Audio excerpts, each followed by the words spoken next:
Ассалаумағалейкум туғандар. Инстаграм барақшама 5000 доллардан көп ақшасы бар. Жана Wildberriesке чыга албай жүргөндөр кайрылыңыздар десем, чындыгында көп адам кайрылды. Ар бирине айткым келген сөздү түшүндүрүп берип отурбай, бул жактан бир видео кылып тартууну чечтим. Себеби бул видеону аягына чейин көрсөңүздөр, бир гана 5000 доллардан көп акчаны вложение кылам дегендердин жанында минимальный бюджет менен Wildberriesке кантип максимально эффективдүү чыкса болот деген адамдарга дагы өтө пайдалуу болот. Эми сөз башынан болуш үчүн тугандар, мен 5000 доллардан көп акчасы барларга эмнени айткым келип жатат, ошону түшүндүрөйүн. Бул нерсени түшүнүш үчүн насип кылса, азыр биздин үстүнөн иштеп жаткан бир долбоорубуз бар. Ошол долбоорду жакшыраак түшүнүш керек болот. Бул долбоордо биз эмне кылабыз тугандар? Мындай бир маселе бар. Мен бул нерсени даярданып жаткандачы, азыр как раз Кытайга виза алып атабыз. Өзүм университетти Кытайдан бүтүргөм.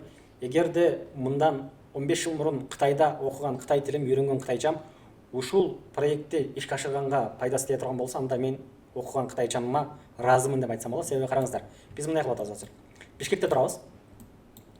Биздин аналитик балдар товарларды анализдеп атышат.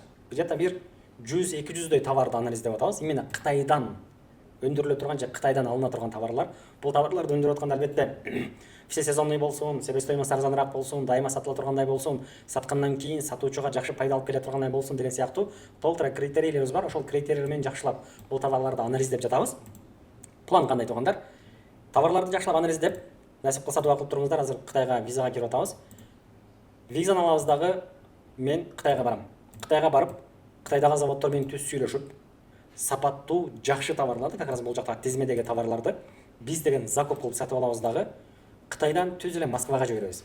Москвада Котельники деген жер бар экен. Мен өзүм Москваны өтө жакшы билем, бирок Москвада Котельники деген жер бар экен. Ошол жакта бир склад ачып жатабыз. Бул складты эмнеге именно Котельникиден ачып атабыз? Себеби ФБС менен иштеген склады Котельникиде экен. Ошондуктан биз деле ошол жака жакын болсун деп Москвада бир склад ачып жатабыз. Муну биздин склад деп кое бериңиздер.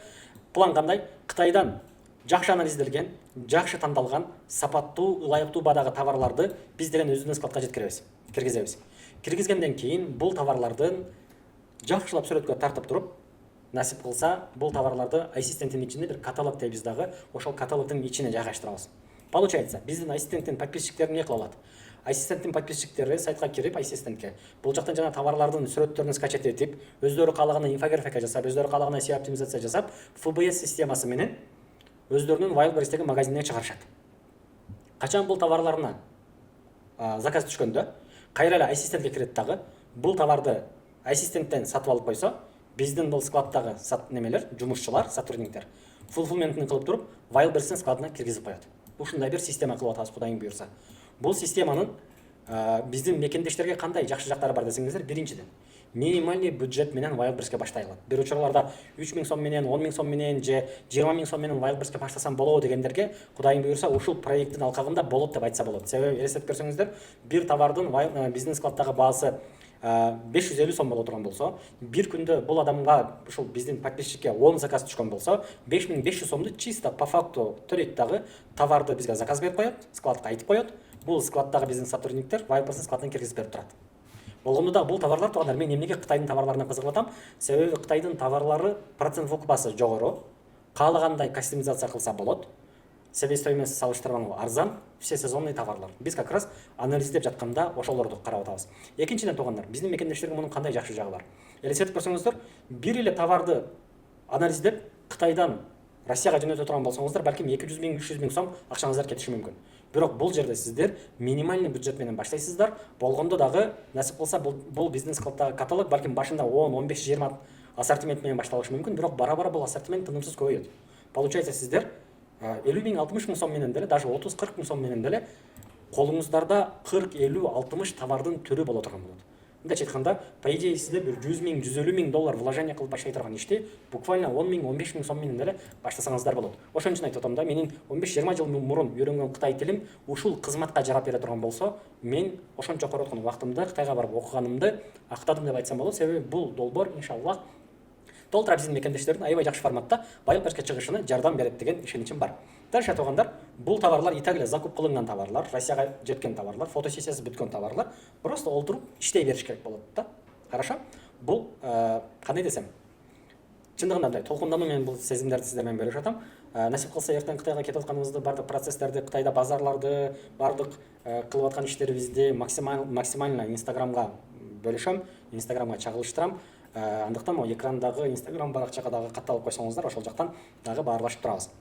Бул менин биринчи проектим. Жалпы биздин мекемдештерге пайдасы тие турган проект. Ал эми сөздүн тоо тер жерден келе турган болсок, $5000 көбүрөөк суммасы болгондор кайрылгыла дегендин максатым эмне болчу?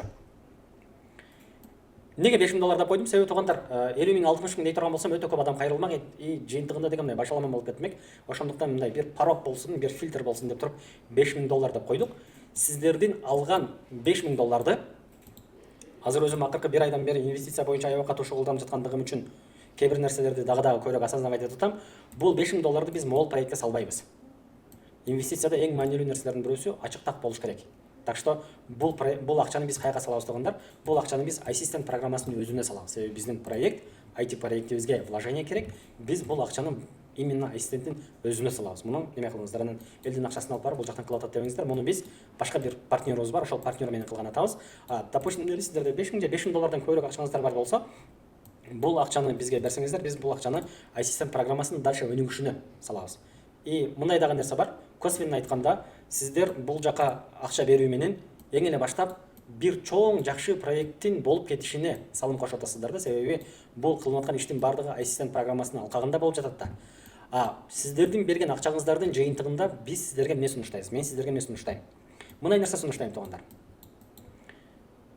Айталы, бул жерде биз каталогду чыгардык, адамдар өзү каалагандай сатып, өздөрү каалагандай сүрөттөр түшүрүп, инфографика жасап сатып иштеп атышат да. $5000 көбүрөөк акча вложение кылгандарга мен мындай сунушум бар. Бир менеджер, бир куратор, менден бир куратор болот. Бул куратор сиздерге жардам берет, сопровождение кылат деген сөз да. Как раз таки акчаңыздар бар, бирок ар кандай себептерден улам Wildberries'ке чыга албай жатасыздар да. Же вложение кылгандан коркуп атасыздар, же подводный каминдер билбей атасыздар, же болбосо рисковать эткенден коркуп атасыздар деген сыяктуу толгондук өзүңүздөрдүн башыңыздардагы ар кандай таракандарды улам чыга албай атасыздар да. Ошого бул жумушуңуздарды максимально жеңилдештириш үчүн мен сиздерге бир куратор жалдап берем. Скорее всего, бул жерде бир 5-10 сыяктуу адам болуш керек. Билбейм канча адам чыгат, канчадан вложение кылат, аны биле албайм, бирок бир чакан бир группа болот, грубо говоря. Буларга бир куратор байлап берем. Ал группанын ичинде өзүм дагы болом. Бул куратор баштап сиздерге, эгерде Wildberries'ке чыкканга ИП же ОСО ача элек болсоңуздар, сиздерге ИП же ОСО ачып берет. Айтып атканымдай сопровождение кылып атат да. Анын жанында сиздерге личный кабинет ачабыз беркен. Бул кабинеттин ичинде бир бренд түзөбүз. Бренд түзгөндөн кийин эмне болот? Бул жактан как раз сиздер менен Wildberries'ке чыгуу процесси башталат. Бирок бул процесс кандай мүнөттө жүрөт? Могул жактагы каталог бар го. Ушул каталогду куратор группа менен, то есть бул чакан группа жана менин дагы сопровождение менен, куратордун дагы сопровождениеси менен бул товарларды сиздер менен бирге сата баштайбыз. Получается, бул жакта адам жеке өзү эле иштеп аткан болсо, бул жерде биз сиздерге уже бул процесстин бардыгын сопровождение кылып жардам беребиз деген сөз да. Качанга чейин уланат туугандар бул маселе? Бул маселе товар, мисалы насип кылса биз деген бир 15-терине карап виза ала турган болсок, 20-ларына карап Кытайга жолго чыга турган болсок, антип минтип атып, запасы менен айтканда, июндун 20-ларына же июндун аяктарына карап товар деген скорее всего, иншаллах, Москвага жеткен болот. Бул жактагы товар чыккандан кийин 2 ай бою уланат деген дагы ушул. Акча бергениңиздерден кийин 2 ай эмес, товар Wildberries'ке чыккандан кийин 2 ай бою уланат. 2 ай эмне уланат? FBS системасы менен товар сатууну үйрөтүү 2 айлык обучение уланат. Бул обучение дагы мындай жөнөкөй эле бир обучение эмес. Бул жактан көрсөтөйүн, ассистенттин ичине кире турган болсок, видео обучение деген жер бар. Бул обучениеда ар бир модуль, бул жердин ичине басканыңыздарда, ичинде деген жөн эле бир видео эмес, бул жакта модуль чыгып туруп, ар бир модулдун ичинде 5-тен 10 видеолор бар. Ушундай модулдар бар, ар бир модулду өтүшүңүздөр керек болот. Бул модулдардын бир өзгөчөлүгү, допустим, 4-чү модулга келдиңиздер, личный кабинет ВБ деп турат. Мунун ичине кирип, караңыздар, канча видео бар? Ой, бул жакта бир 20 чакты видео бар.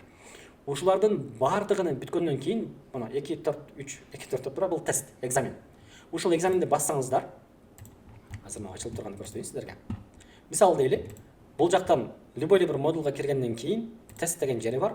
Бул жакта экзамен болот. Ошол экзамендин бардыгына жооп берип, жетиштүү упай топтогонуңуздардан кийин гана сиздер бир кийинки модулга өтөсүздөр.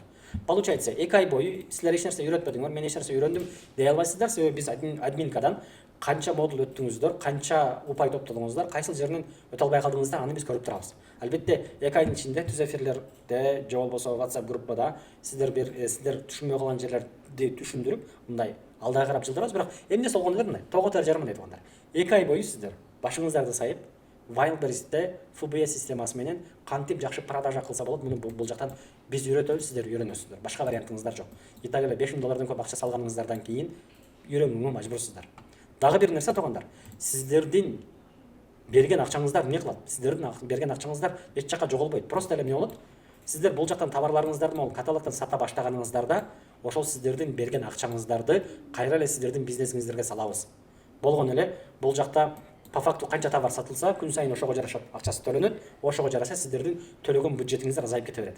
Мындайча айтыш керек болгондо, сиздер ассистентке убактылуу карыз берип турасыздар, бул акчаңыздарды кайра эле сиздерге ассистент эмне кылат? Бизнес куруп, сиздердин Wildberries'теги продажаңыздарды түптөп берет. Бирок, чтобы кийин тура эмес түшүнүү болуп калбашын айтайын тугандар, өзүңүздөр үйрөнөсүздөр, өзүңүздөр өздөштүрөсүздөр. Мунун башка варианты жок. Тем более, мындай жагында караңыздар да маселенин. Жөн эле балык албайсыздар, балык тутканды үйрөнөсүздөр. 2 айдан кийин деле уже өзүңүздөр полноценный системаны түшүнүп калгандан кийин продажаңыздарды көтөрүп, алдыга карап жылып кете бересиздер. Бул жакта эгер бир канча пункт менен айта турган болсок, сиздердин колуңуздарга эмне тиет? Биринчиден, онлайн полноценный бир курс окуйсуздар. Уже сиздердин обучение деген проблемаңыздар чечилет. Минимальный ката менен Wildberries'ке чыгасыздар. Себеби куратор болот, мен болом, сурооңуздарга жооп бересиз, түз эфирлер болот. Анын жанында экзамен болот, экзаменден суроолорду түшүнүп, дальше кийинки модулдарга өтөсүздөр. Албетте продажа кылганды практикалык негизде өтөсүздөр. Бул турган иш. Сатканды үйрөнөсүздөр Wildberries'те. 2 ай бою жакшы аракеттенсеңиздер, жакшы неме кылсаңыздар, дегеле бул проекттин жыйынтыгында толук кандуу продажа кылып жаткан сиздерде бир брендиңиздер болуп калат. Дагы бир жакшы жерин билесиздерби? Мисалы, бул жактагы пунктта ФБОга өткөнгө жакшы мүмкүнчүлүк деп атпайынбы? Айталы, биздин каталогдо 25 товар бар болсо, же 50 товар бар болсо, сиздер ушул 50 товарды 0 вложение менен просто сүрөттөрүнө коюп туруп сатып атпайсыздарбы? Ошол 50 товардын ичинен кайсыл товар жакшы сатыла баштаган болсо, ошол товарды сиздер ФБО системасы менен улап кетсеңиздер болот. Болгондо дагы менин мындай бир кошумча бонус катары бир немем бар. Бир, кандай десем, сиздерге бере турган бир жардамым бар. Так как сиздер ассистентке бир жардам берип атасыздар, чоң жардам берип атасыздар, Алла разы болсун алдын ала. Мен сиздердин тандаган бир товарыңыздарды прям Кытайдагы заводдордон өзүңүздөрдүн логотипиңиздер менен, өзүңүздөрдүн брендиңиздер менен Кытайдан чыгарганга жардам берем. Демейде бул иш кылып бергендер бар. Просто алар комиссия алышат, өздөрүнүн проценттери бар. А мен деген бир товарды, жок дегенде бир товарды, жок дегенде дебейин, бир товарды. Тоже кийин туура эмес түшүнбөстүк болуп калбасын. Бир товарды прям өзүңүздөрдүн брендиңиздер менен Wildberries'ке ФБО системасы менен Amazon'da private label деп коет. Ошол система менен чыгарганга жардам берем. Итак эле бир товарды чыгарганда өзүңүздөр бир көрсөңүздөр, уже басып өткөн жолдо понятияңыздар пайда болот дагы. Дальше өзүңүздөр деле Кытайдагы заводдор менен муну кылып кете берсеңиздер болот. Дальше иштеше беребиз десеңиздер, итак эле тааныш болуп калабыз. Ансыз деле бири-бирибиз менен жакын болуп калган болобуз. Уже шарттарды сүйлөшүп, дальше кандай пайда менен, кандай кызмат акы менен иштешебиз, кете беребиз. Бирок именно бир товарды Кудайым буйрса мен сиздерге бонус катары бекер сопровождение кылып берем. Бул тема боюнча айтыла турган акыркы бир сөзүм тугандар. Кылына турган иштердин баардыгы юридикалык негизде болот. Договор түзүлөт. Менин осом бар. Сиздер жеке адам болсоңуздар деле көп айырмасы жок, бирок паспортуңуздар менен толук кандуу келишим түзүлөт. Келишимде мен тараптан жоопкерчиликтер жана албетте сиздер тараптан да жоопкерчиликтер жазылат. Сиздер тараптан жоопкерчилик эмне? Айтылган тапшырмаларды аткарыш, кыл деп айтылган нерселерди кылуу жана өз убагында ар бир продажаны жөнөтүп туруу деген сыяктуу эми Wildberries'теги кылышыңыздар керек болгон процесстер. Менин жеке пикирим тугандар, бул эки тараптуу аябай сонун бир кандай десем, аябай сонун бир коллаборация. Эки тарапта аябай жакшы бир деңилге. Маселенин бир гана бизнес жагы эмес, ошол эле учурда Ассистент Кыргызстандан чыккан ата мекенди көндүрүш, Кудайга шүгүр, программаны жазгандар Кыргызстандын программисттери, компания Кыргызстандын компаниясы, налогду Кыргызстанга төлөйт. Ал жагынан дагы жакшы. То есть сиздер берген акчаңыздар менен ушундай бир IT компанияга жардам берип аткан болосуздар. Анын жанында албетте полноценный бир бизнес куруп алганга дагы аябай жакшы бир мүмкүнчүлүк. Даже мынтип айтат элем, мисалы дейли да, сиздерде бир $5,000 же $10,000 акчаңыздар бар. Кстати, бир 15-20 миң доллардан көбүрөөк 15-20 миң доллардай акча бере алам дегендер болсо, аларга өзүнчө бир-эки немелерин болот, бир-эки сунуштарым болот. Бирок $5,000 бул могу базовый пакетке деп айтса болот. Даже если колуңуздарда бир $5,000, $10,000 акчаңыздар болсо делечи, товар анализдесеңиздер уже 1 ай, 2 ай өтүп кетиши мүмкүн. Бул товарды өндүргүчөңүздөр дагы бир 1-2 ай өтүп кетиши мүмкүн. Болгондо дагы ал товарыңыздар канчалык удачный болот, өзгөчө биринчи жолу товар анализдеп жатсаңыздар, ал өзүнчө бир под вопрос. Бирок бул жерден жакшы жагы эмне? Бул жерде жакшы жагы ошолордун бардыгында сиздерде минимум риск болот. Себеби биздин күчтүү аналитиктер уже товарды анализдеп атышат. Мен өзүм лично Кытайга барам, өзүм кытайча билем, Кудайга шүгүр. Кытайдагы заводдор менен сүйлөшөм. Товарлар деген түз Россияга жөнөтөбүз. Бардык жагынан караганда бул сиздер үчүн дагы, биз үчүн дагы, Кыргызстан үчүн дагы пайдалуу бир долбоор. кызыккандар экрандагы же болбосо могу түшүндүрмө бөлүгүндөгү менин калтырып койгон номериме байланышсаңыздар болот. Бирок сагыныч тууганда мындай өтө азыраак бюджет болсо, акчаңыздарды аз көрүп же болбосо сиздерди кор көргөндүктөн эмес, просто менин дагы убактым аябай чектелүү. Бир жактан Кытайга виза тапшырып атам, бир жактан башка ассистенттин өзүнүн бүтүрүш керек болгон жумуштары бар. Ошондуктан өтө аз суммада болгондор али таанышпыз го, меникини по-свойски кылбайсыңбы дебесеңиздер жакшыраак болот эле. Себеби мен отказ бергенди жакшы көрбөйм. Тем более аябай чын жүрөк менен кайрылгандарды кээде өзүм дагы ичимден мындай өзүмдү өзүм мындай жаман көрүп кетем да. Ошондуктан серьезный бюджет болгондор, серьезный үйрөнгөнгө шыгы болгондор, Wildberriesке чыгам деп серьезный ниет болгондор кайрылыңыздар. Экранда номерден кайра мен сиздерге Кудайым буйрса консультация берем. Аллага аманат болуңуздар.